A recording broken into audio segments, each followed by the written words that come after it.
Hey everyone, this is Mary coming to you from our summer break. On today's episode, we have yet another gem from our Patreon archive for you. We'll be discussing Dear America, Voyage on the Great Titanic. So if you were a Titanic head or not, if you saw the movie once or 20 times, this episode is for you. We'll get into the fascination with the ship, the Titanic Historical Society. Do not get me started on that group. And, is it safe to watch survivor videos on YouTube? I don't know, but we sure did that for this episode and we talk about it. So please do enjoy it. And remember that if you join our Patreon, you get one extra bonus episode every month on a topic that we think lives in the world of this show, just like this Dear America book, and access to our Discord community where we have channels where folks are discussing all kinds of things from crafting to TV shows they like, music they listen to. We've been watching the Summer Olympics together. It's a really great community. So please do check that out if that's of interest. And we hope you're all doing well, and we'll see you on our next episode.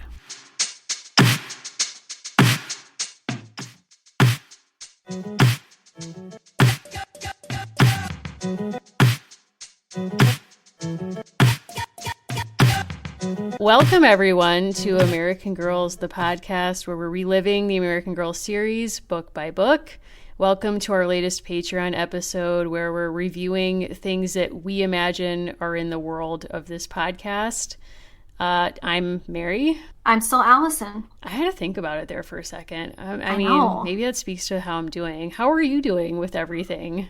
I feel like we chose a book about a natural disaster at the absolute best time. I think so too. And it's having a strange effect on me reading this book. I will share that about a week and a half ago, Autumn and I decided to postpone our wedding for now. We'll likely still get married around the same date, but we're going to celebrate our wedding next June, which is very sad. It's been sitting with that.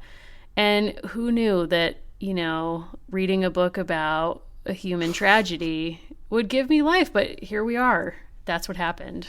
Here's the thing about the Titanic. It really has nothing to teach us because it's really the story of a man refusing to follow directions and not heed any warnings and bring thousands of people into danger. There's just no parallel, no resonance to the world that we live in. Yeah, I was going to say, I wish it was a little bit closer to our times so that, it could give us some kind of lesson, some kind of truth, some kind of something we could empathize with. But, sometimes the past really is a foreign country.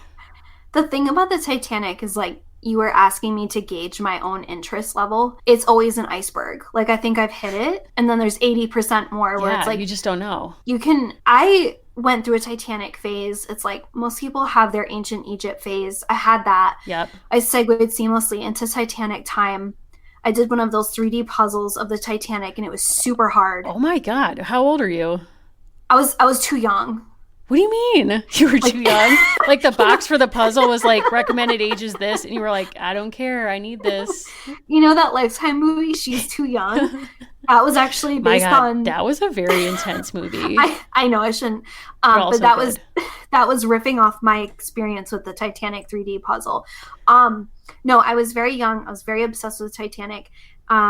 I was looking for those discovery books to see which of them I owned. I think I mostly read about the Titanic at the library. Sure. But no, from probably 7 to present, I've been interested in the Titanic. I think I'm on a similar trajectory. I think I have not had a 3D puzzle in my past. As you know, I reject puzzles as unnecessary and frustrating causes of minutia, which I reject in the name of Satan and God knows what else. But I am surrounded by people who love puzzles, and I more than respect that. My love of the Titanic, it's I was in the closet with my love of the Titanic, and please hear me out on this. I come from an extremely Irish family. Irish, Italian, Catholic is a very popular mix here in New England, and I am certainly that. And my dad, his love of Irish history, my dad had us from a young age listening to the Clancy brothers every time we set foot in his car, which is a good news, bad news situation, learning about Irish history, this and that. So when I got into the Titanic, roughly same time as you, basically my dad was let me sit you down and tell you why the Titanic is a story about how Irish people and other poor people were basically murdered by rich people after they had built the ship in the first place. Which, fair. like, that's all true. And yet, then I was going up to my bedroom where I was secretly reading, you know, years later, like Edith Wharton books. Could not get enough of, like, Gilded Age, rich people, rich white people history. Sort of embarrassing now, but, like, also I still love that, even as though that has, like, absolutely nothing to do with my lived experience, which is perhaps why I love it. And I was like, honestly, the Titanic for me is fascinating because it's like the John Jacob Astor of it all, like the JP Morgan conspiracy of it all, like all of that, the opulence, the beauty, all of it, the luxury. But it's like that, you couldn't really get into that in my house. So at a certain point we went to the exhibit, which we will get into, and I had to be like, I understand looking at the labor materials is interesting, but it's like, I really need to get into what the wallpaper looked like in the dining room. I mean, we were quite young when the feature film Titanic with Kate Winslet and Leonardo DiCaprio came out, right? And yet by that point I was like, I've already been in this. Right. I've gone down with this ship, to quote Dido, many times. Now, I want to do a quick fact check on myself. Just to be clear, also, we are going to talk about a Dear America book, which was very important to us. Yeah, so we were 10 when the Titanic film came out. Right. But by that point, it's like I'm several years into like an investigation. Also, what was so critical at that time was Robert Ballard is from Rhode Island. I will say that. Like, he is a Rhode Islander. Here we go. In every sense of the word that I think matters. A lot of people don't know this, but in addition to land-grant institutions, University of Rhode Island is a sea grant institution, which means that they have like property access and do research on the water, on the ocean. And Bob Ballard comes from that world. So I'm not saying this is like a full Rhode Island story, but just like 80%. He is, of course, the person who finds the Titanic supposedly. Oh, okay. Yeah. I mean, that's an important point to add, you know. And I don't know when we were going to get into this, but I made a discovery in preparing for this episode. I shared it with you yesterday. Yeah. You know, like we're checking out every lead we can to figure out what's going on with the Titanic. I discovered an organization called the Titanic Historical Society, which then led me to a documentary filmed at one of their meetings in the 70s, and we will get into that. Yeah. There has not been a documentary that has filled me with so much wonder, outrage, and joy simultaneously in quite some time. So it takes a British perspective to get at the clinical truth of what went wrong with Titanic, right? Like errors that were made, like human fallacies. But I think it took an American perspective to turn what really is a story of like class warfare and betrayal between the classes into a romance. That's true. That's exactly what happened. The Dear America book that we chose is called Voyage on the Great Titanic. And part of why we chose this is you get a bit of both. She is a British girl who serves as a companion to an American woman on the Titanic. And we can talk about how successful that is at bridging those two worlds. Yeah, it's a really interesting perspective because it's kind of like trying to have it both ways. Like if you've seen the film, that you know that this idea of like how stark the class distinctions were on board of like first class, second class, third class, or like steerage, and how like Kate Winslet is like loves almost like vacationing or slumming, as they call it in this book, by going down to third class and dancing with Irish immigrants and, you know, making out with Jack and the car scene and this and that.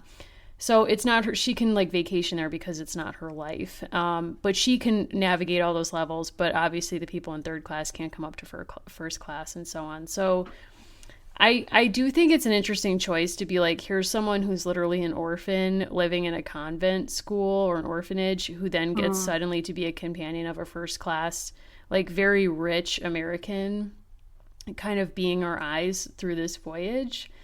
And I do wonder kind of like how successful it is because her experience is also kind of isolating for her class. Like as she notes in the beginning of the book, like her experience is sort of like very confined to the orphanage. She has not been outside the walls of the orphanage in 5 years since her arrival.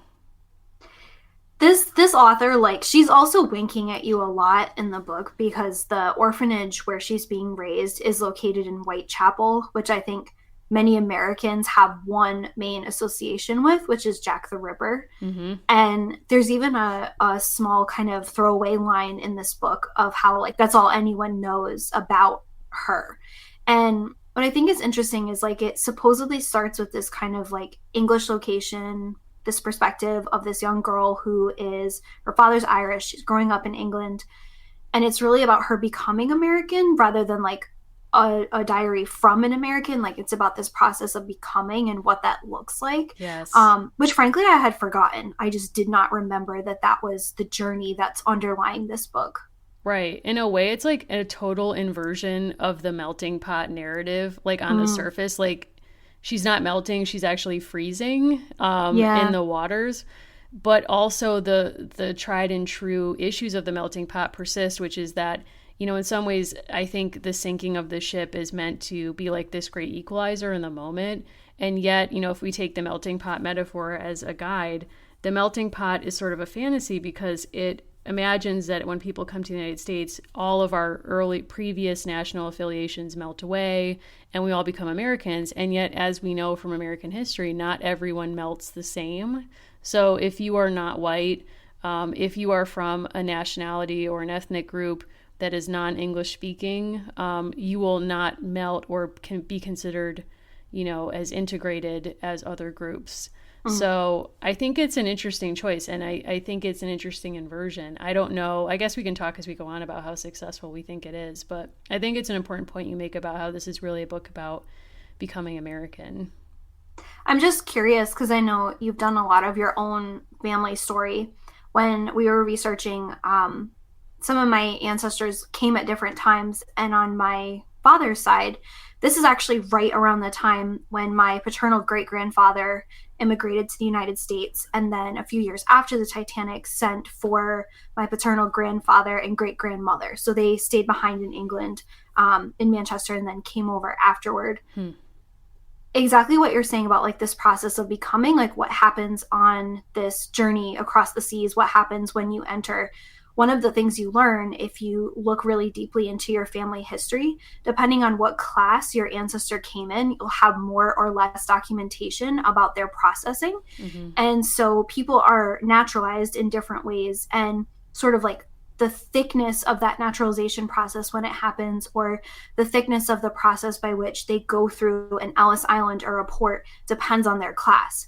So when my great-grandfather came over, and he was still saving money, we have more documentation on that than when he sent for his wife and child who he'd left behind, because he sent them over in a higher class. Oh, so interesting. They actually don't inspect with the same rigor people of a higher class, not because they don't get sick, but because they mapped disease onto poorer people.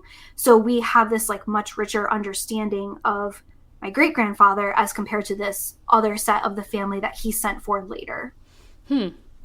Yeah, the only story I know is that Fluffy, who I've talked about on this show, her mother immigrated from Ireland. Actually, both sides of my family are from County Cork, the same county that Margaret Ann's father is from, and from a town called Skull specifically.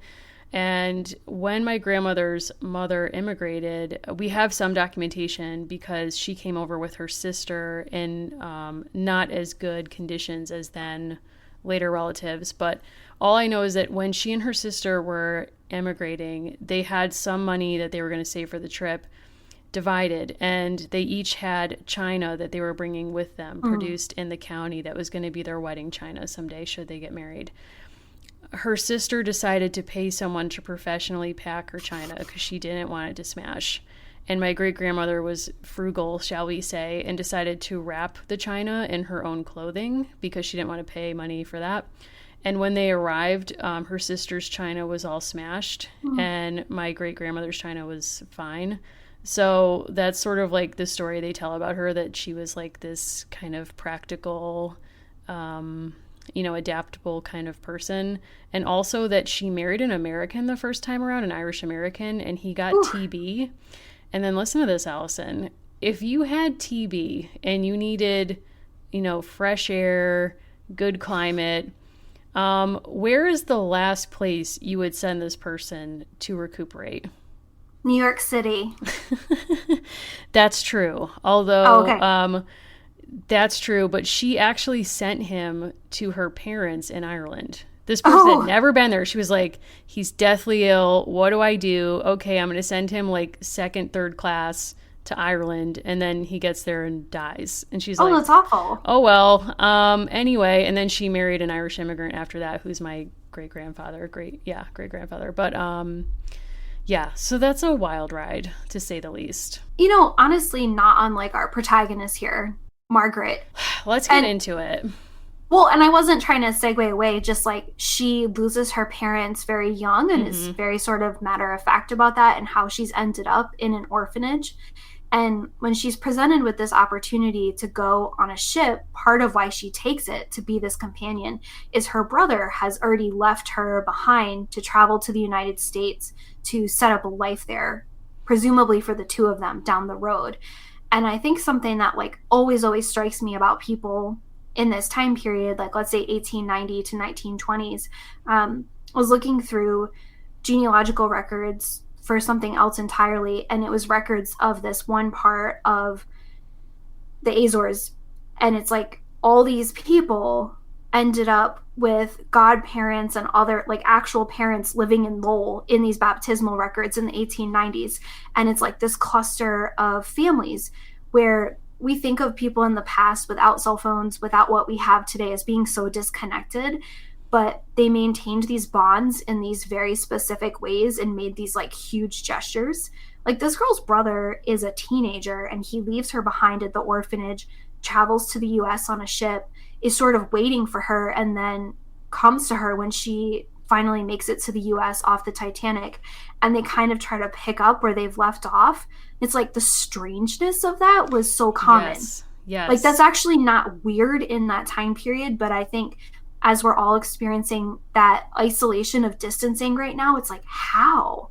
But they did. Yeah. I mean, I think all the time about the kind of introduction of the magazine or newspaper feature Misconnections, which is also roughly from this period, where you could be riding on a trolley car and you like see someone you think is cute, and then you put a notice in the paper that's like, hey, lady wearing the velvet, red dress on this trolley at this time last week, like, I think you're cute. Here's my, like, please write me back or something, write to the newspaper.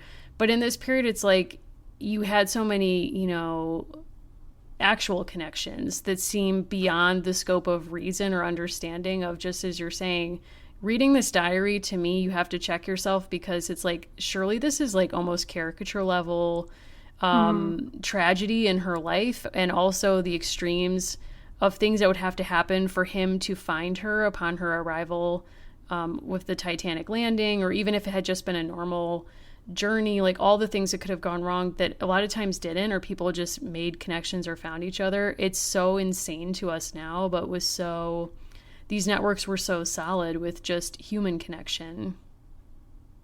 It's also, the capacity to be someone else is, I think, was so much greater back then, because, we've talked about this before with like confidence men or pretenders.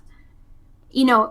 It's not that you were whoever you said you were, but without the apparatus of, the passport is coming, all these things are being developed still. But even when you look at immigration records, to some degree, it's pretty much all self-reported, right? Like, right. You kind of are who you say you are, but then by the same token, the other people have this like wild latitude. Whereas today, like, you scan your passport and you fit the biometrics that you have already plugged into the system, or you don't. Right. Back then, yeah. It's a whim. Like, nope. It's a total whim. You could change your name. You could change your ethnic background if you wanted. You could change literally anything. I mean, I think in America, we are sort of in love. We romanticize this narrative of reinvention all the time, that this is both a place where if you work hard enough, you can be anything you want, and you can reinvent yourself at any time. And whether either of those things are true, I think, is easily debatable. But I think your capacity to reinvent yourself is complicated by the day, at least in our world, where, this morning on the news, I heard them talking about the capacity to use our cell phones to track how many people with whom we've had contact who have tested positive for COVID-19. Ugh. Now, that's a public health concern that's wrapped up in so many privacy and surveillance issues, but I think it points to the fact that you can never fully escape the state's reach or their identification of you, and you can't really escape. You can't really redefine that easily anymore. If you want to think about this in your own life, you know, growing up in the age of the internet, think back to every internet account you've ever had. Like, think back to your MySpace journal, your Live journal, did you have a GeoCities page, you know, your early Twitter account that you've long since abandoned. We've left a graveyard of versions of ourselves online that, if nothing else, tell us that the kind of slipperiness of identity that exists in this Dear America book has long passed us by. R.I.P. Margaret, yeah. Margaret. I mean, she could be anyone she wants. It's true, but then, you know, like, as we were saying before, but she chooses to be a sister first and foremost. Like, she chooses, like, when she gets off of the rescue ship and she lands in New York City, we're not doing like a super detailed plot because it's like she's on the Titanic, it sinks, right? Like, like she has some class anxiety because she's poor and she's been given nice outfits, and she reunites with her brother in New York City. Like, this is what goes on. That's the this plot. Book is longer than we thought. I'm gonna say we both didn't adequately allot enough time. I'll say that for this book. Think in your mind how long you think a Dear America book. It's triple, because this was 180 pages. We weren't prepared for that. We were not prepared. I mean, I think that's a good opportunity, though, for us to stop for a second and offer a brief history of this series, which started in, 1998? Hold on a second. Let me look at my notes. And this is a Scholastic production. This is a Scholastic production. It started in 1996. This book is from 1998. And the first Dear America is The Diary of Remember Patience Whipple, Mayflower, 1620. I have that book. Me too. Somewhere. Yeah. The Revolutionary War Diary of Abigail Jane Stewart is the second one of the same year. There's a Civil War one, a diary of an enslaved girl at Belmont Plantation or an Oregon Trail, Irish Mill Girl. I had that one. I also remember the Valley Forge one. Like, there's many, and it was canceled as a series in 2004 and then brought back in 2010 with new covers. And they also got rid of the ribbon bookmarks, which I think is a mistake because I love those. Huge mistake. Do you know where the Mill Girl works? Not to flex. She works in Lowell. She does work in Lowell. Of course. So one of our listeners reached out and we were talking about what I think makes the Dear America books iconic, which is their beautiful binding, their sharp colors, and of course the ribbon that you use as a bookmark. Of course. And like thinking about younger Allison, bedecked in overalls, bucket hat, putting the ribbon down to like stake my claim on the page. I found in my copy of this book, I had made like a little like subject header that said Titanic, like I'd written it in highlighter and then put like 5 lines underneath to emphasize like this is the start of your Titanic books. Like apparently I thought that was important. Sure. And I also found a spelling test tucked inside. So I must have used it as a bookmark also. That's adorable. I know. But listener Megan wrote to us and made me laugh very much. This book changed her life. I'm listening. She says, I was the new kid at school when Titanic crazy exploded. We get it. She was the first one of her sort of cohort to have read this book. And she earned all these points through a contest at their school, and she was able to get the book. She read it before everyone else. And she says, this could be a false memory. It's not, Megan. We believe you. But I remember some girls were super jealous of me because she had the book first. And it made her a cool new kid. I was like, it's not false. Like, I believe you. I believe that happened. Yes. I affirm you. I had to share. We also heard a flex from one of our favorite question askers, ... who told us that she was the model for... Excuse me? Yes, she was the model for the second iteration of these books. So we will post a picture. It was her first paycheck. And she was the inspiration for the reboot. So we read the original. What? but they rebooted these with new art, and she was the model. So more like lifelike girls versus a portrait. Honestly, I can't imagine a finer job as like a child professional person than being the portrait of a Dear America. No. My God. Like, honestly, I want it for me now. Yeah, I want that for you too. I'll write to Scholastic. I'll see what I can do. I mean, I have no power, so this probably won't go anywhere, but I want that for you. Oh my God, that's amazing. I would love to know how much she was paid. That's an indelicate question I won't ask, but I'm sure it wasn't enough. And oh my God, that's crazy. Like, class and money anxiety is like, honestly, the real plot of this book, and probably the true plot of what went on with the Titanic, where this girl like gets a chance. This is probably the thing that bothered me about this book. This girl gets the chance to eat with the rich people. Yeah. And she can't enjoy it. And I understand that we have been in academic and other sort of learning situations, shall we say, surrounded by people with wealth, and you are from different worlds. There are ways in which like your upbringing was so different, it can be kind of challenging. At the same time, part of her issue is she hates hearing Americans gossip about each other. And I'm like, Margaret, we can't be friends. No. Like, do you have like a page where this goes on? I have a lot of pages. Oh boy. I also didn't like, so let me just get into the plot briefly, even though we're not going to get to like a granular level with this. She's living, so her parents pass away, her mother from illness, her dad from a shipyard accident as a worker.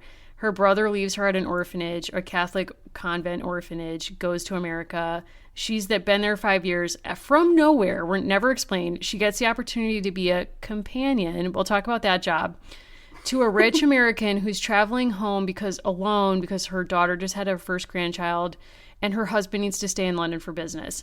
So from the jump, there's an obsession with food, which I find like relatable, but also like it's kind of strange that the thing that she's most obsessed with is the food. And there's like these accounts of these epic meals that get served on the Titanic, like multiple courses and at the hotel before they leave. And she's just like absolutely floored that rich people get this much food at one meal. And also there's, I think, an implication that the women aren't really eating it because the petticoats are so tight. Yeah. But she's like, I'm going for it, which like relatable content. I get it. It is kind of bizarre though that the author kind of wants her to be curious about the rich people's world, but she's not really wanting to emulate them in any way. It's like she holds herself apart in a way that is an interesting reaction to being around people who are so different from you. Like she has no interest in really passing at all. No. And the one moment where you do see her trying to pass is when she's on the deck walking and a man says, like, you can't be on this deck. It's for first class passengers only, and you're just a companion. And she thinks he's drunk, and she's like, oh, like initially she's like, how dare you? I belong here, and then feels weird about that response. So the whole time there's like this weird performance of like her as an other amongst both rich people who are other because they're rich, they're older than she is. She's like 13, 14. And also they're American, and her anti-American stance is not bold. Here for it. I'm not prepared for that, but I get it. So she's shocked that rich people exercise because working class people don't need, in her world, to exercise because their life is exercise.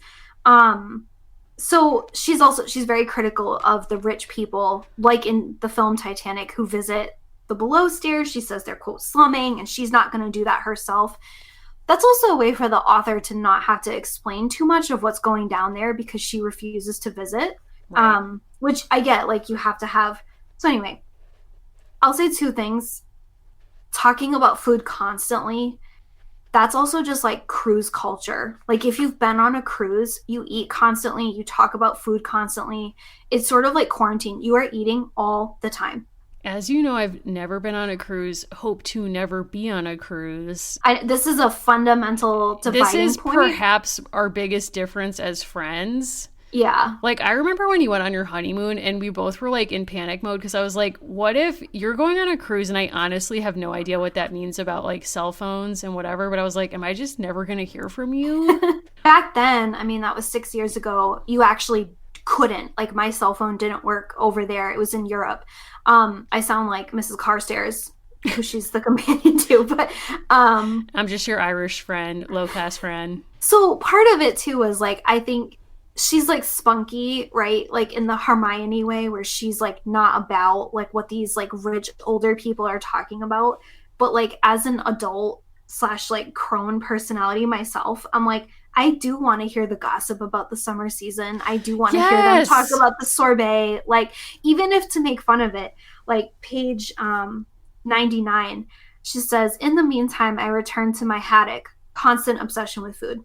The conversation shifted once again to the many joys of the summer season of Newport.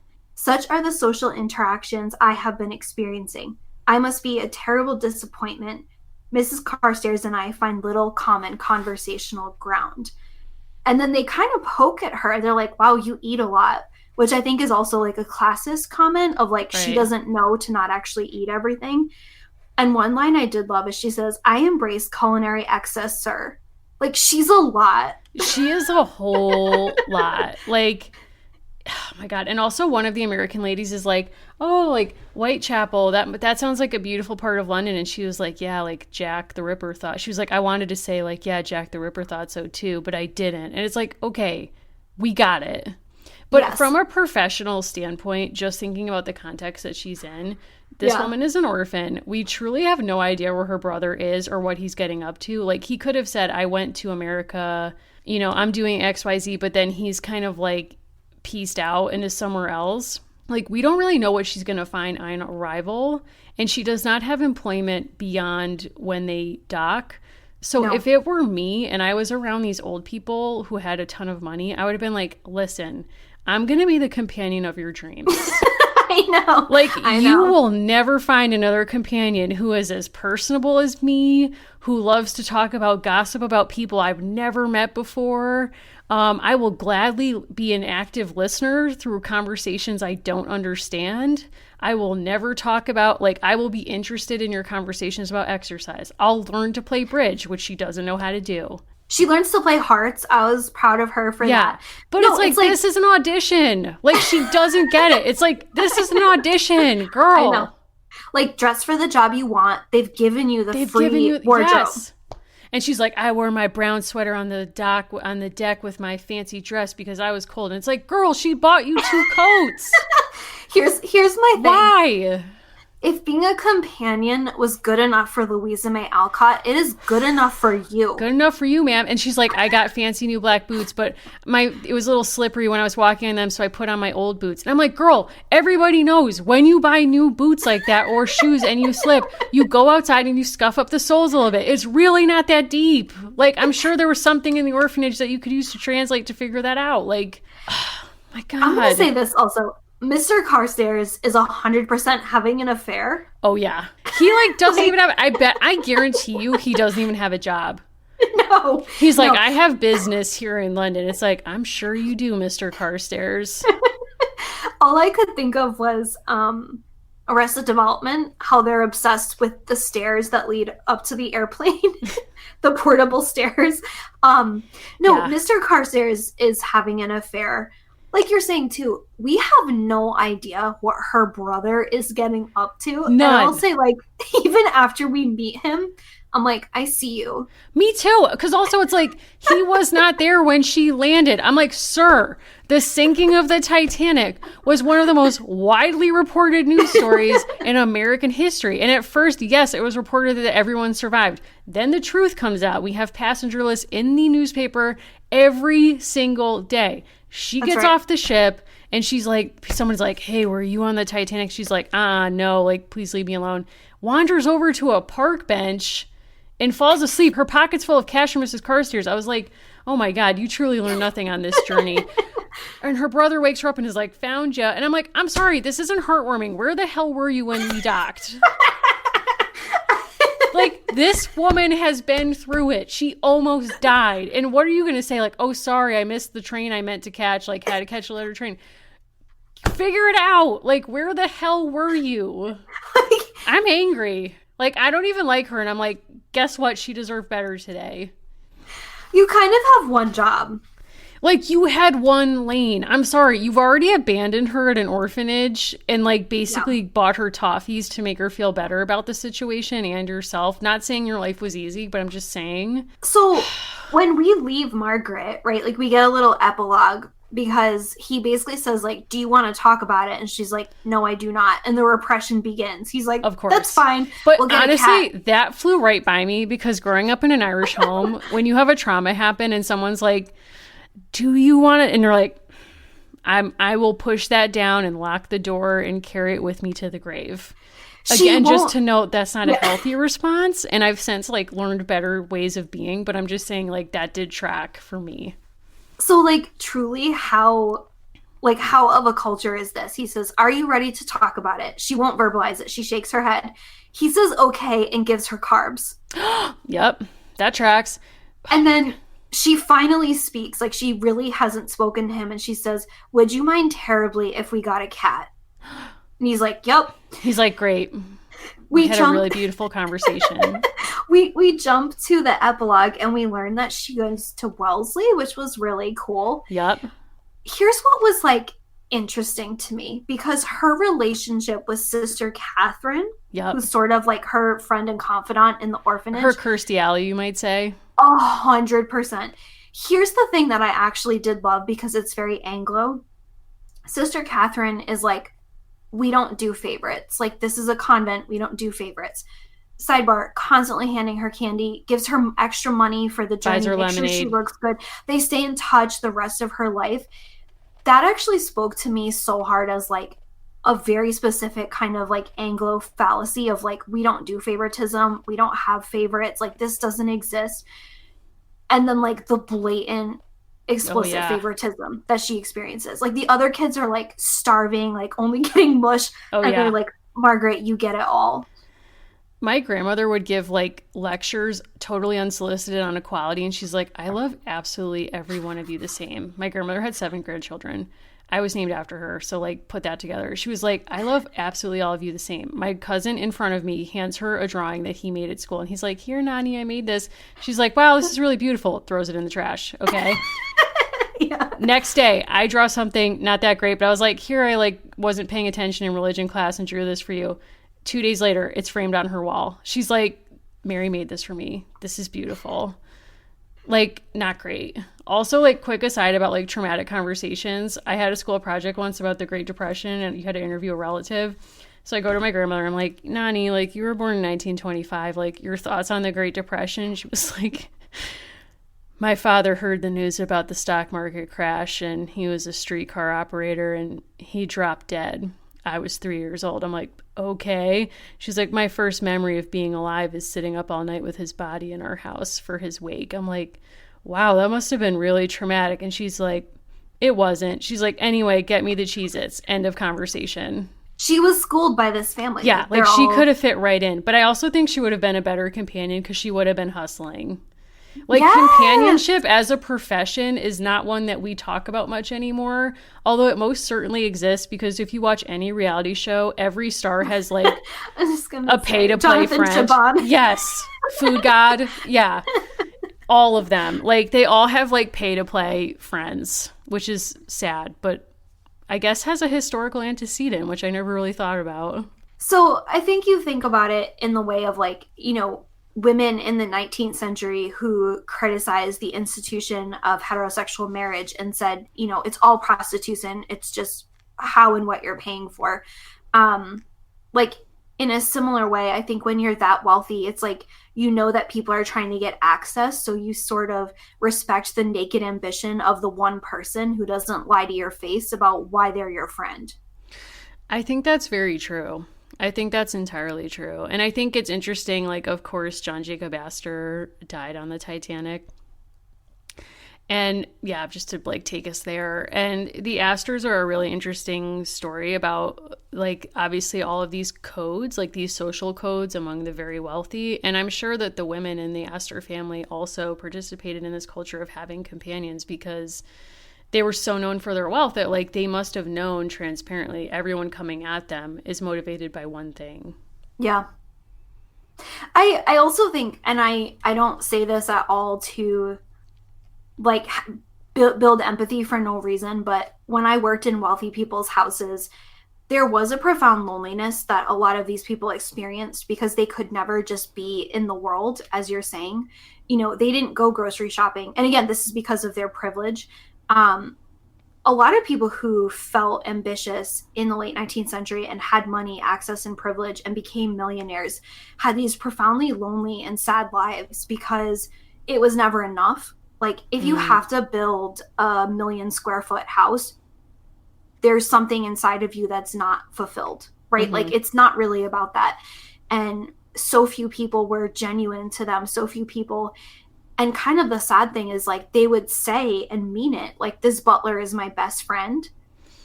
And it's one-sided. And that's kind of the sad thing. Like, they live with this profound loneliness. And the obvious argument to that is like, okay, redistribute your wealth. Their ambition has brought them to a place where they're in a trap of their own making and they can't get out. Like, it doesn't matter. Yeah. I mean, I think that's why I've never wanted to be a celebrity, which I don't have to worry about it because I'm not. But, like, I would never want to have that kind of surveillance all the time. I would never want to have that kind of, like, absolute bald greed, like, motivating everyone's interaction with me for access, for privilege, for connections, for whatever. Yeah, it's not anything I would ever want, but I do think it's interesting to think about why then is it that even as a child I was so drawn to the rich people in the Titanic? Yep. And why are people so drawn to the Titanic itself? And maybe this is a good time for me to introduce a little research I did, Allison. I sent you some files yesterday. You've been on the path with me. Okay, listen. So what I intended to do was find videos of survivors of the Titanic explaining their experiences. And that is what I found. However, I also found a documentary that is truly one of the wildest things I've ever seen. We will post the link to this. I started rolling this yesterday. It opens with a seance. Yep. It opens with a seance of one of the oldest living survivors. This was filmed in the 1970s, trying to contact her father who died in the Titanic just to see how he was. And it's like, first of all, the material culture of this scene is a shock. Yeah. It's like a card table, like, and what you've learned is, like, they zoom out. She is at a Titanic Historical Society meeting. And I didn't know, Allison, I don't know if you did either, that did you know that there was a Titanic Historical Society? No, but I used to live about 2 miles from an organization. It was an acronym, and it was called SHIP. And it was like a historical, like a pretty major historical gathering of people who just did ship history. Never, ever called us a boat. Absolutely never call it a boat. Please have some respect. This is a ship. That's Unless it's a submarine, and then it's a boat. Wow. I didn't know that piece, so thank you for that. I didn't know that. I worked one summer at a seaport, and that's like day one stuff. Really? Oh, no, now I feel like an idiot. I feel like I do feel like maritime culture, like, speaks slightly less to you, and I'm not sure why, but, like, you don't partake in, like, cruise culture. I think the difference is I would really love, I went on a spree one summer. I don't know why, like, thinking back on this time in my life where I read a lot of true accounts of whaling voyages, but I refuse to engage Moby Dick. Do not write to me about this. I have read it multiple times. It's a no-go for me. As I've said, I think before, I got a Fudgy the Whale Cake the last day I had to read it in high school, and, like, that was a gift in my life. I enjoyed that. Yeah. But I love reading the true accounts. I think it's a weird subculture in American history, or not weird, but sort of like, it's this alternative space where a lot of historians have done work on this, where there's, like, alternative ideas about sexuality that are kind of functioning in plain sight outside of what would be, like, kosher on the mainland in so-called, like, regular society. So it is kind of like a third space or like a second space, and I'm interested in that. I love the shipwreck accounts of, like, the whaling things. I did that for one summer and then got off of it. I don't want to go on a cruise now. Like, I don't want to read about cruise ships now. I don't want to talk about that. Like, it's a no-go situation. I don't know why. Maybe in a past life I was harmed on a Carnival cruise. I don't know. But that's where I'm at with that. So you're right. Like, there's something about it. I'm from Connecticut. I went to Mystic Seaport many times. Love the seaport. That's my oeuvre, the seaport. I think, like, a difference between us is for me, a cruise ship is an opportunity to like forcibly turn an off switch, right? Like I think this is kind of a Virgo thing in my sense, where it's like there are just things that you cannot do on a cruise ship because it is not physically possible. And so it gives you a space to, like the same way other people go to retreats, I don't want to be in that kind of space. But like for me, a cruise ship or like even just like being on a ferry, it's like certain things are not possible in this space. And I am personally, or like I'm going out of my way deliberately to put myself in a space where I don't have access to everything in my life so I can concentrate and clear my head. Like 48 hours without cell phone access is like what it takes for me to turn it off. Okay, see, yes, this is a key difference between us because I don't need that. To me, a cruise ship is a panic room because I know you are in an enclosed space with an entire group of strangers who might be sociopaths. We don't know that. And you can only do prescribed activities.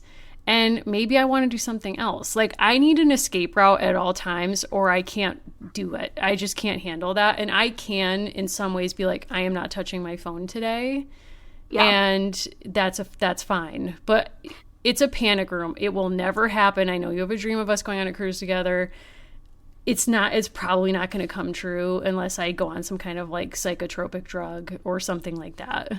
Like when Margaret gets on the ship and it's like at this hour this happens, at this hour this happens, like snacks are at this spot. When you go on a cruise with me, you get a daily itinerary into your room and you also have the week at a glance, or like I've done 10 days. So I've really done it. Oh my God. You're going to get my annotations on the daily and weekly itineraries of exactly what's going to go on at what time. And like I went on one 4 or 5 months ago with my mother and sister, and they were like, why do you go to all the presentations? Like they're the same on every ship. And it's like, because I need it. Like I go to the presentation on like the Tanzanite. Like if you've been on a cruise, you know, it's like all exactly the same. I go to the lecture, I join the book club. Like it's my dream. You would hate. My eyes are bugging out of my head right now. You have no idea. I would absolutely hate that. I need unstructured time where I can't function. Like if somebody said to me like, congrats, your vacation is like, we're going to schedule your time as much or more as like a work day, I would openly rebel and like try to take it down from within. But you can have unstructured time between like 2 and 4. No. But then you have dinner. I don't. So Nope, I don't think so. I mean, listen, it's just what I'm hearing is like you and I might have a beautiful time together some afternoon watching some episodes of Love Boat because, you know, we'd be solving some crimes maybe. Like we're watching people fall in love. Like we're on a cruise ship, metaphorically speaking. I'm in the comfort of my own home and I can leave at any time. Yeah, it's just not for you. And I do get it. You're going to keep trying to convince me, and I know that that's happening, and I've accepted that. That's okay. I respect you. But if I can pivot back for a second to the Titanic Historical Society. Okay, we're going to post a link to this, but it's titanichahistoricalsociety.org. Stop. That's what it is. And you need to click on the tab that says THS Founder. Now, as someone who has studied many maniacal organizations, be it Scientology, be it the United States, like whatever, this page is wild. It takes you on a biography of the founder, whose name is Edward Kamuda, who hails from Springfield, Massachusetts. Now, important points. Edward has no connection to the Titanic. He's not related to a survivor. He's not related to a victim. He didn't know anyone who helped build it. He's not, he has absolutely no connection. He saw in his grandfather's movie theater the 1953 movie Titanic, starring Clifton Webb and Barbara Stanwyck, and that was it. Then he was like, this is going to be the obsession of a lifetime. He read a book called A Night to Remember by Walter Lord, which came out in 1955. It's often written about or referenced in Titanic stuff because it's one of the first books, or it's considered like a very well thought of book about the Titanic. Okay, so this man reads a book, watches a movie, and then cut to this defines the rest of his life. This is a wild flex. He starts to place ads in newspapers and maritime magazines looking for survivors of the Titanic who would want to speak to him. I love that. Okay, so at this point, in 1963 now, he gets information that someone in the Titanic's kitchen personnel passes away. He sees the obituary in the New York Times. The person's name was Walter Belford, who lived in an apartment in New York. He contacts the landlady of Walter Belford and is like, did this guy leave anything behind about the Titanic? And the lady was like, yeah, you had some Titanic junk. I threw it away. Like, who cares? And he's like, ah! And then that is what motivates him. In 1963, we get like, this narrative is so serious. The tone, it's like absolutely bonkers. On July 7th, 1963, 5 young men met in Kamuta's home and formed the Titanic Enthusiasts of America. So after this point, he creates this organization that essentially puts out a magazine every year. And he puts his personal money. I don't think he's a rich person. He puts his personal money into printing this magazine. I can't tell you how few people cared about this. So just to like move this along, Allison, it's like, I'm in so deep on this. I'm going to say something and you're not going to like it. What? You're jealous. Of him? You think I'm jealous of Ed Kamuta? He has Mrs. Astor's life jacket, and you're jealous. My God, I am. Okay, yes, I am jealous of that. Okay. I live an hour from this museum. I'm going when this all ends. And you're not going to take me? You can't go there without me. We can probably triangulate. I don't want to reveal where we live, but he has like first class dining chairs. This guy has dropped major coin. Okay, but I think what he did was he kind of like befriended and got donations. Let me throw this at you. This man made himself the companion to Titanic survivors and was a better companion than Margaret Ann Brady. Wow. Yeah, dropping a mic. What he did, he put in the 1970s, this guy puts out the magazines. He has a convention meeting. The first one was in Connecticut. No big deal. 1973.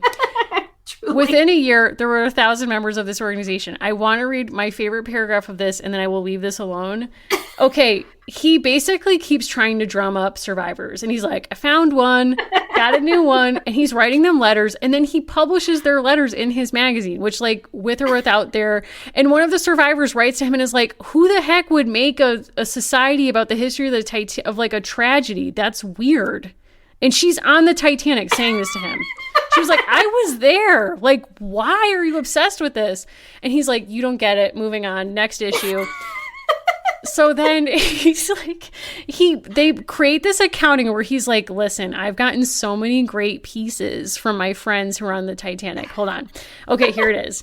So he sends one of the survivors out to do basically a PowerPoint slideshow. Like, I'm imagining Don Draper doing the carousel presentation on the Titanic to drum up membership. Okay. Quote, Edward Kamuta continued corresponding with his large circle of survivor friends, and some were kind enough to donate personal artifacts they saved. Lookout Fred Fleet sent his sketch of the iceberg and photos of some of his mates. First-class saloon steward Frederick Dent Ray sent a square of carpet from the ship and his razor, quote, so I might have a shave in the morning, quote. Selena Rogers Cook donated clothing items she wore on board, including a tooth that was extracted. No. Yes! That's vile. This man is like, I would love your tooth. Thank you. And the documentary that we will share a link to is of a convention he held in the 70s where there's like 5 very elderly survivors invited. And it's quite a show. Like, you see mostly men, they're alone, wearing handmade t-shirts that say, never forget the Titanic. As if we could. Allison's like crying.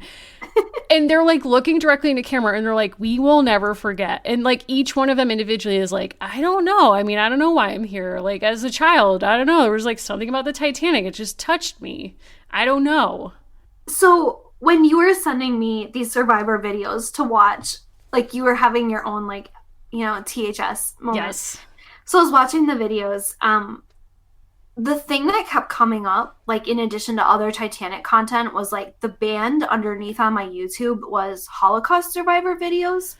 And like, I think you bringing this up in this way is really helpful and interesting because there's such a huge gap between, and tragedy comparisons are not useful, right? Mm-hmm. Like they don't really get us anywhere. It's not a contest, but to say like, an event that was globally catastrophic and a deliberate genocide, right, of entire groups of people.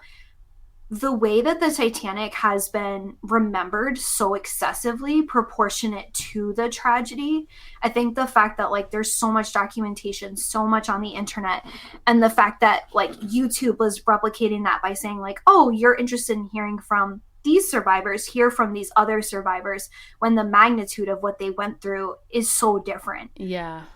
And you were making me think like, you know, the culture that we have around monuments and memorials is like, that's its own podcast. That's so huge. But the resistance in this country to remember in a sober and meaningful way, and with some hope, you would think the histories of slavery and resistance to slavery, like the extent to which Americans like do not want to memorialize resistance or do not want to acknowledge slavery. I was thinking like, there isn't anything on the mall or in DC that gets at that history. 1930s is when we get a Titanic memorial. They're like, never forget, we won't wait. Please don't There's forget. a depression. Gertrude Vanderbilt actually does it, and it's a beautiful, beautiful piece. We used to talk about it where I work. Alfred Gwynne Vanderbilt dies on the Lusitania after skipping out on the Titanic. So, wow. You know, luck running out, talk about that. But the fact that like so soon rich people were like, we can never forget, 20 years out we have to have this memorial. It's beautiful, look it up.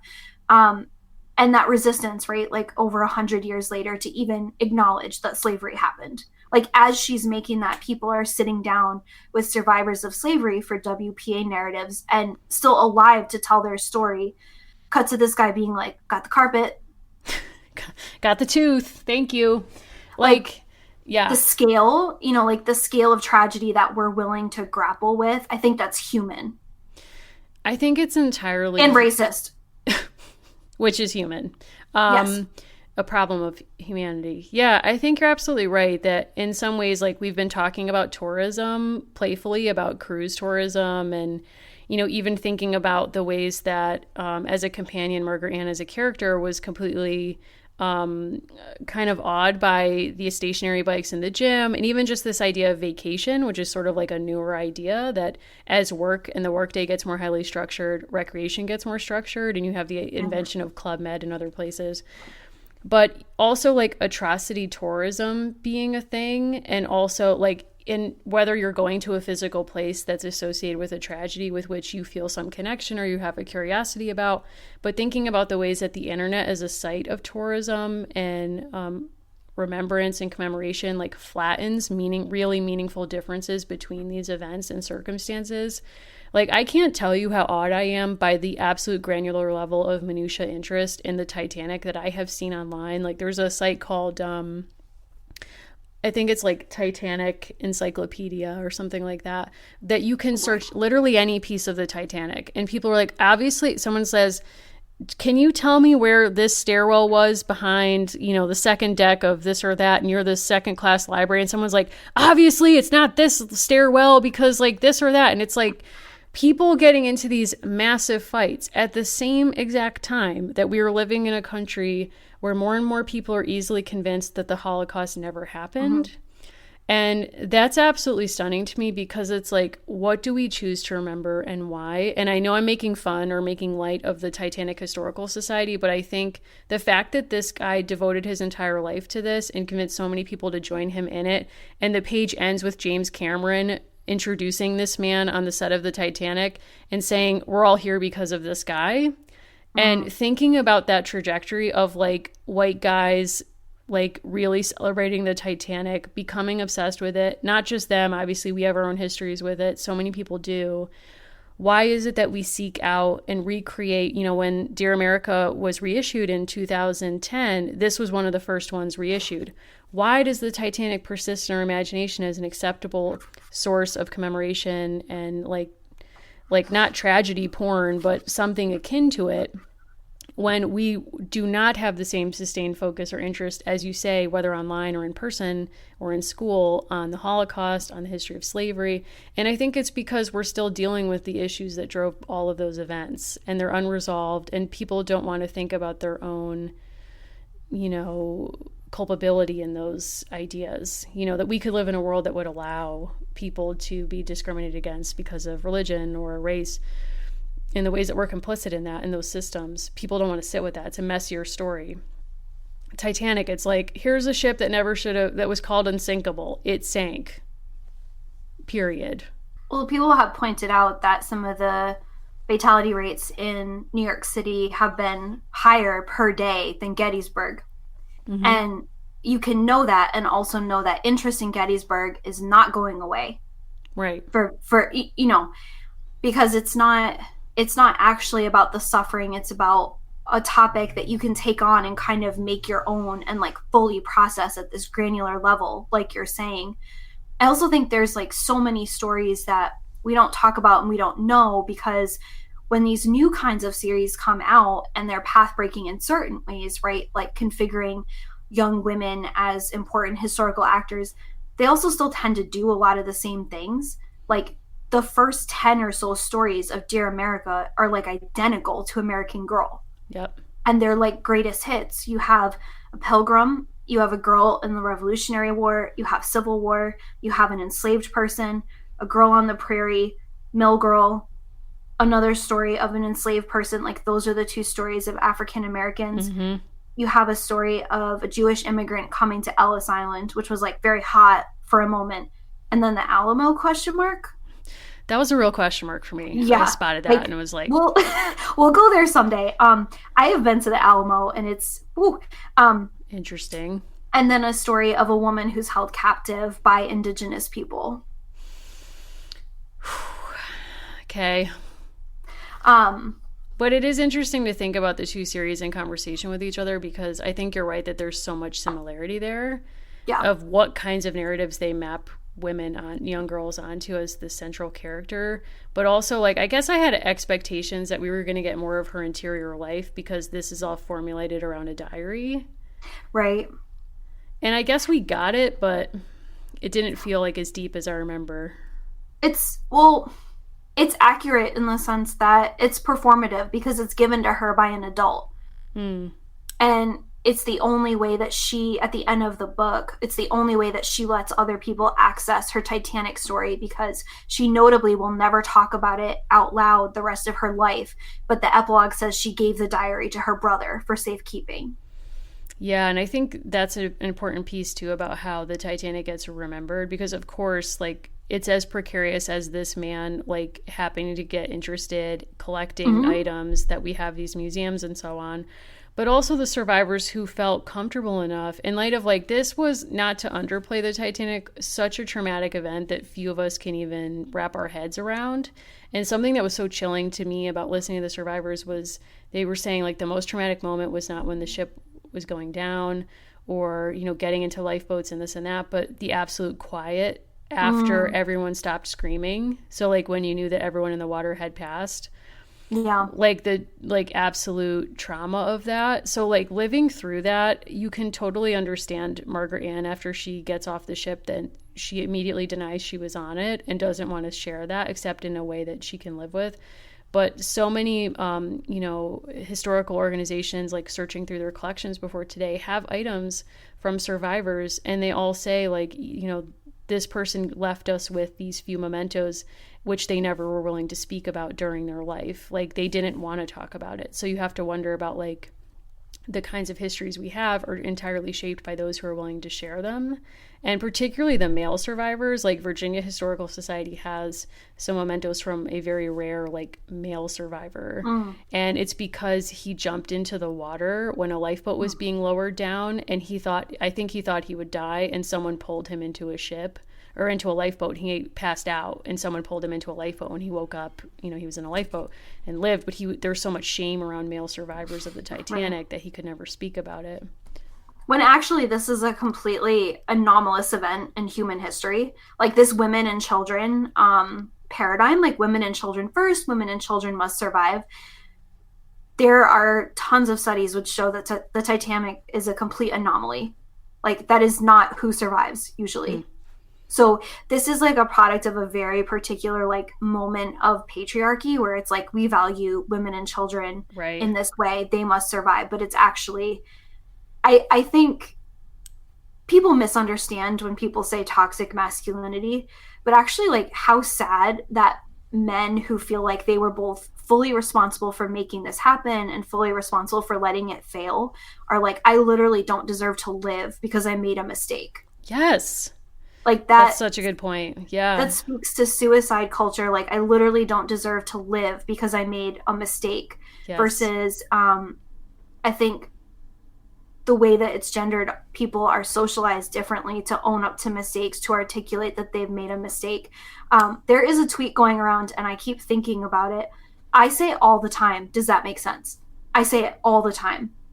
And there's one very viral tweet which is saying, like, there are conventions of gendered speak that are useful. Like, it's a way of saying to the person with whom you're in dialogue, am I making sense to you?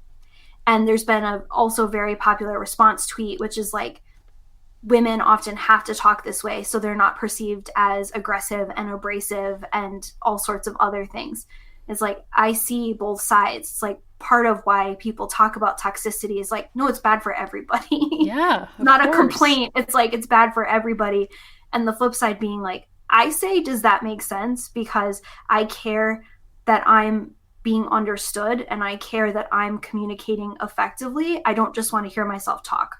Right. That's like kind of, that's like, you know what I mean? Yeah. No, but it's an important point. I mean, I think how sad is you're saying that men would think like, okay, I made a mistake. And it's like really like everything everyone says about the Titanic is everything that could have gone wrong did. And there was nothing that really could have prevented. Although the best part of the documentary that we saw is that they radioed over to the Carpathia and were like, or no, the Carpathia radios to them and says, hey, just so you know, there's a ton of ice that you're going to hit at these like longitude, latitude points. And the person like radios back and is like, shut up. But like hearing the British narrator of this documentary reading this account is insane. This clip changed me today. Like, you sent this to me and you were like, urgent, interrupt your lunch. Yes. Check this out. And I did. And it really gave me like such a tickle, because the Titanic is like the ultimate, not the ultimate, but it is one of the best stories of hubris. Yes. And always underneath hubris, if you think of books like Hannah Rosen's The End of Men, which I read one night and my husband was like, I was like, you're fine. But like underneath all of this is this thing of like insecurity that can't be verbalized in a way that's productive. Like, yes. If you think of Enron, if you think of the Titanic, like if people had been empowered to say like, you know, I'm not really sure if there were other social conventions in place, it's like people might have lived. And then that feeling of like, I can't put myself into a boat because I've created a scenario. And then that kind of martyrdom that they end up being forced into, a lot of them. I also was very fascinated. I think there's such a mythos around like the music playing as the ship goes down, and the survivors saying that didn't happen. I've never heard that. That was new to me. That's a myth. Oh, really? Yeah, so I was watching other clips and a lot of survivors were saying like that didn't happen. Huh. I also think it speaks to the way that we literally process sound differently in situations of trauma. Mm-hmm. Mm-hmm. Yeah, I think that's true. And I think in that way, like the movie is actually, I've never been a fan of the movie. I'll just say that. It's, you know, nothing in particular. I find the draw me like your French girl scene offensive as like a human being, you know, operating in the world. But, you know, I do acknowledge that it's something that was, I remember how hugely popular it was. I remember seeing like people going multiple times to see it. But I think something that is beyond just like it's not really for me thing is that it does replicate these kind of toxic masculinity culture that was true of the actual event. Like the scenes where the captain is like, I'm sacrificing myself because obviously like I caused this somehow, and all of this kind of stuff, or like the band playing until the very end. Obviously it heightens the drama, but I think these presentations of martyrdom in the face of tragedy are not helpful. And the scenes of like us all knowing who's going to die ahead of time and seeing like the head of Macy's like go with his wife and like stay together, there's just something about that. Like, I don't actually find entertainment value or fulfillment in watching historical tragedy play out and be like absolutely manipulated emotionally while you're watching it. It just doesn't work for me. And I think having our conversation is making me think, like, beyond not really working for me on a taste level, it's regrettable that the presentations of femininity and masculinity that we get are also not helpful. He could have fit, is the thing. Was going to get to that. It's insane that we are forced to accept that ending when it's so clear he could have fit. Like, it's obvious he could have fit. Can we also get an edit where there's an amazing, like, there's an internet thread that says, like, his name is actually Jacqueline and that he's a woman, and actually, like, if you rewatch the movie acknowledging that he's a woman passing, it's actually makes more sense. I'm fine with that. I'm fine with that. I'm probably not going to rewatch to figure this out, but someone could and get back to me because I am interested. Yeah. Now, of your many, many interests, you have been peer pressuring me into reading something for quite some time, and I am going to acquiesce in the month of May. Listen, you act like I'm forcing you to do this at I know. gunpoint, or that this is going to be unpleasant for you. This book is so entertaining in these times, Allison. I know. I have such respect for this person now, which I did not before. And, you know, all I can say is in May, I'm so excited. Our Patreon episode, we're doing another book club episode. You have your marching orders right now. Please obtain a copy of Jessica Simpson's open book. We're going there. We're going to talk about the history of celebrityhood in the early 2000s, which is in what many ways this book is about. And if you read this book and emerge with a positive view of John Mayer, just know that's not the feedback we're going to give on this show, or at least I'm not prepared to do that. No. I've never fully understood that napalm quote, but maybe I will after this book. Oh my God. Speaking of toxic masculinity, Allison, reading the way he behaved towards her and the ways that she, in a kind of reflective way, as someone who's been through therapy and so on, like the ways that she was in relationship with him and that he was manipulating her in a really unhealthy, toxic way. I have a lot of empathy for her and what she was dealing with there. And also, like, I mean, we will get into this, but I think her parenting limited her exposure to thinking about herself as a person who could be in relationship romantically, sexually with anybody. So then, like, that leads to the Nick Lachey of it all, and then the fallout from that. I have so many feelings about this book, but it truly is a really interesting history of what it must have been like to be part of celebrity culture in the 2000s. Yes. It's this funny thing where, like, you have talked about this book as if it's like a reread of Rousseau, or like you've just discovered Dostoevsky. Like, the depth at which you talk about this I do not accept any false barriers between high or low culture. I bring the same fire to it all. And I will think with everything. Everything can be something to think with, and this book is no different. I have texted you approximately 500 times about this book. I was probably texting you in real time as I was reading it. I read it in like a day and a half, and I was like, Allison, like, so many truths in this book. Like, it is also our fundamental divide that you can get me to cave on pretty much any pop culture product, but you will never watch Fringe.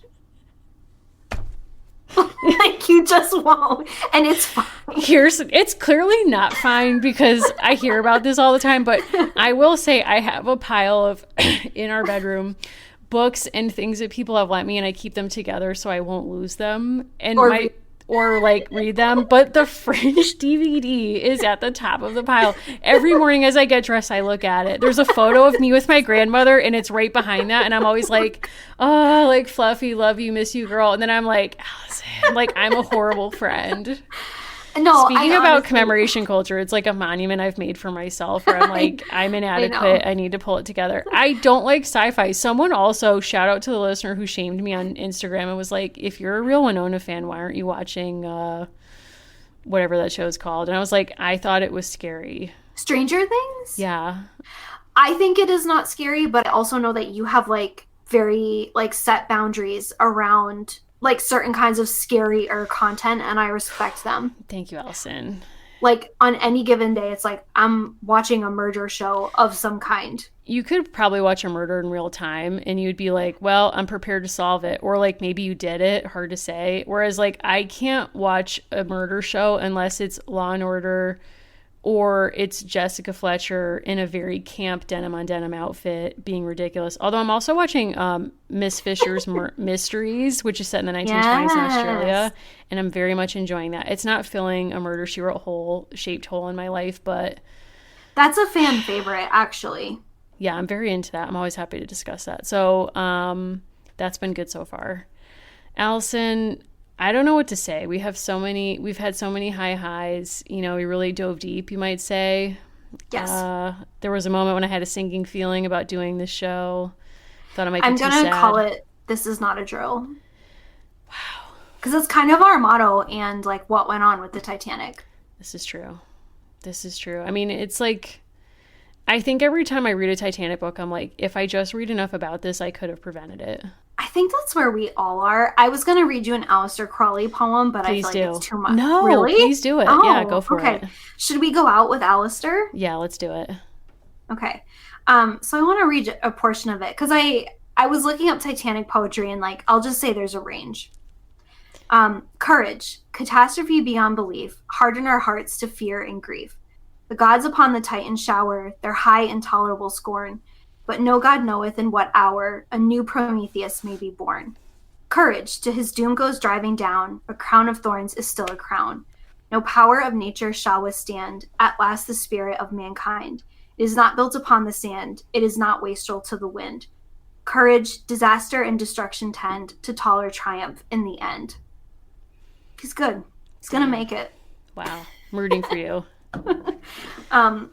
If you want to reach out to us with more Aleister Crowley, that's welcome. You know where to find us. You can message us on Patreon. We had so much fun with you on our first movie night.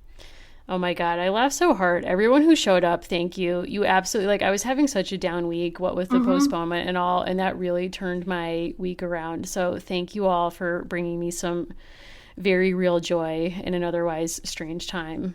Yes. So Allison, if people have Titanic conspiracies and they need to contact you, where might they reach you? Yeah, so I'm on LiveJournal at Titanic Girl 19. No, I'm just kidding. I'm at Allison Horrocks on Instagram and Twitter, and you can also reach us on the official pages, American Girls Podcast and A Girls Pod on Twitter.